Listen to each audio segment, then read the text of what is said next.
So many of you suggested a jellycat series and I am totally on board with this idea, so welcome to part 2 of making jellycat inspired functional art. If you didn't see part 1, we made jellycat marshmallow picture holders, and this time we are making a lime slice mirror. So I started with a ball of air dry clay that I moulded into a slice shape, tidied it up using my fingers, a paintbrush and some water, and made sure to smooth it all out.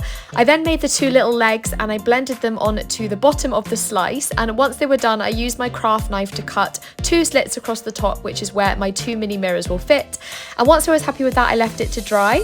Once it was dry, it was time to paint. So using acrylic paint, I base coated the whole thing a very light green before adding on the darker segments and the dark green skin on the edges. And lastly, I painted the little legs before leaving the whole thing to dry. And once it was dry, I glossed it, which is to protect the paint and give it a nice shine, and before finally using a marker to add the little face, which always brings the whole thing together, I find. Finally, added my mini mirrors and it was done and added to the Jellycat collection. Let me know what you want to see next and follow along for the next part.